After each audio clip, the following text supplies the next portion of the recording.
जय श्री राम जी। जय जय सीताराम। जय जय हनुमान। श्री हनुमान जी महाराज कलयुग के प्रधान देवता हैं और चारों युगों में इनका प्रताप है। चारों युग प्रताप तुम्हारा। जो मात्र छोटी सी सेवा से प्रसन्न हो जाते हैं, उनमें से एक सेवा का बहुत भारी महत्व है। उस सेवा को हम बोलते हैं हनुमान जी को सिंदूरी चोला चढ़ाना। आज मेरा प्रयास रहेगा कि मैं नवयुवकों को, खास तौर से नवयुवकों को ये बताना चाहूँगा कि हनुमान जी का चोला चढ़ाया कैसे जाता है। उसमें सर्वप्रथम तो आपको ये ध्यान रखना है, जब आप चोला चढ़ा रहे हैं, आपके आसपास जो है हनुमान जी, श्री हनुमान जी के आसपास जो है कोई भी स्त्री ना हो। सर्वप्रथम ध्यान रखने की हमारी ये बात है। दूसरा, हनुमान जी के ऊपर जो जो चीज़ें जनेऊ आदि जो है उनको उतार दिया जाता है। और जो हनुमान जी पे पहले चोला चढ़ा हुआ है वो चोला बिना खुर्चे धीरे धीरे से उतारा जाता है। अगर वो सख्त है, टाइट है, तो उसको बिल्कुल ना छुएं, ताकि श्री हनुमान जी महाराज को कोई भी अक्षति ना पहुंचे, उनको कोई भी चुभन महसूस ना हो। मेरे प्रभु जितने कठोर हैं उससे कहीं अधिक कोमल भी हैं, तो इसलिए उनको जो है ज़्यादा ना खुरचें, मात्र ऊपर से थोड़ा सा रुई के साथ साफ करें। इसके बाद हमारे पास गंगा जल और शुद्ध जल होना चाहिए, जिससे हम अपने प्रभु को स्नान करा सकें।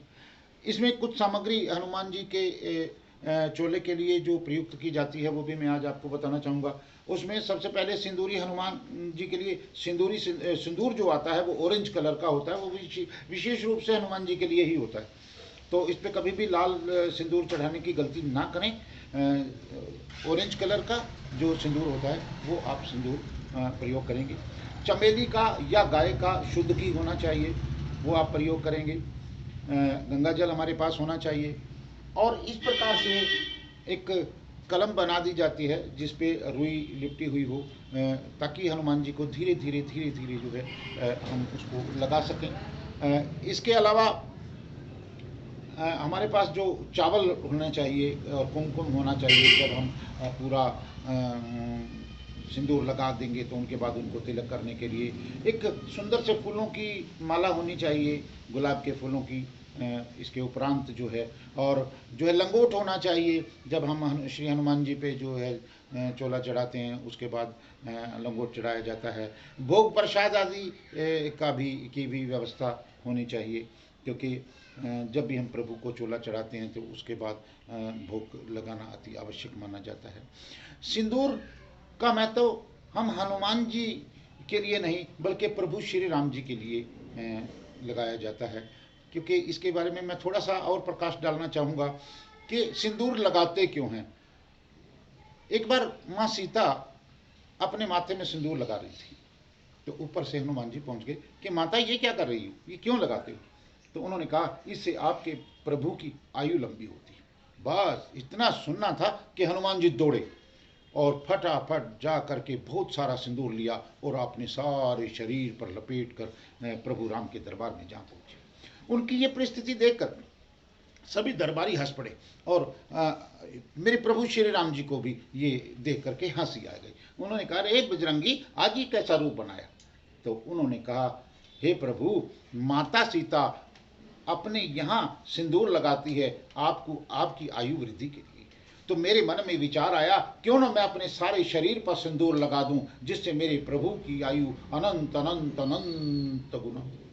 ये सुनकर सारी सभा आश्चर्यचकित हो गई और मेरे प्रभु गदगद हो गए और उठ के प्रभु को हृदय से लगा लिया और वरदान दे दिया कि जो भी व्यक्ति अकाल मृत्यु के नज़दीक होगा, या अकाल कोई बड़ा भारी कष्ट आने को होगा, या जिस पर शनि की साढ़सती, शनि की कुदृष्टि होगी, या मंगल से संबंधित कोई दोष होगा, जिसके कष्टों का निवारण कहीं भी ना होता हो, अगर वो हनुमान जी पर सिंदूर का चोला चढ़ाएगा तो उसके सभी कष्टों का निवारण होगा।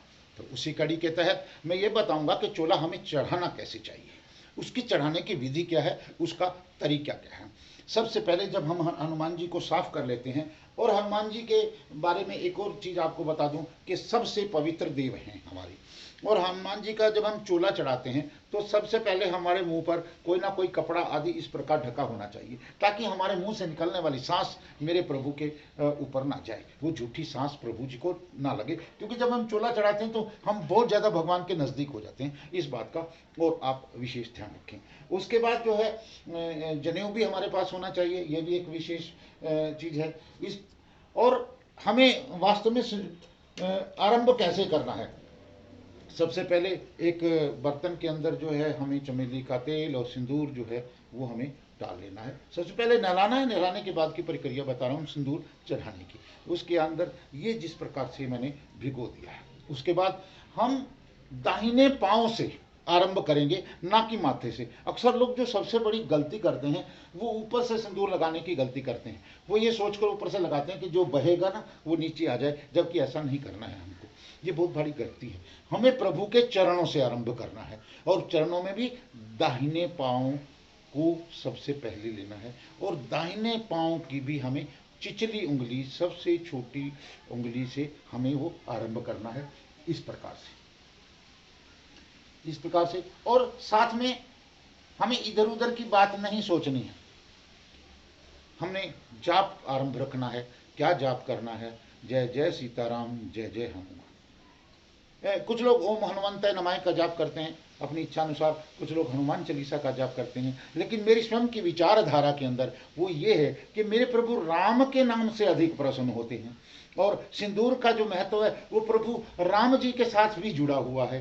प्रभु राम जी की उम्र को बड़ा करने के लिए, बहुत अधिक बढ़ाने के लिए के उद्देश्य से, के मनभाव से उन्होंने ऐसा किया था। तो मेरे विचार के साथ उसमें क्यों ना हम जय जय सीताराम, जय जय हनुमान, सीता को भी साथ में बीच में लेना चाहिए, ताकि माँ सीता की वजह से ही सिंदूर लगाने की भावना मेरे श्री हनुमान जी के मन में पैदा हुई। तो जो ये महामंत्र है जय जय सीताराम, जय जय हनुमान, ऐसा मन में बोलते हुए हम यहाँ से आरंभ करके ये दाहिने पांव से हम जो है उस चीज़ को आरंभ करेंगे, और ऊपर तक इस प्रकार हम लगाते लगाते जाएंगे। ठीक है। और मैं इस समय पूरा तो नहीं लगा पाऊंगा, क्योंकि वीडियो बहुत ज़्यादा लंबी हो जाएगी। इसमें बहुत थोड़ा सा समय लगता है, आधे घंटे का के 1 घंटे के बीच में। तो मैं आपको मुख्य रूप से कुछ बातें बताना चाहूँगा कि चोला चढ़ाने की असल विधि क्या है। मेरा मकसद सिर्फ ये था कि आपको बताऊँ कि हनुमान जी को चोला चढ़ाने की विधि क्या है, और इसका दिन क्या है। मंगलवार और शनिवार को ये चोला चढ़ाया जाता है।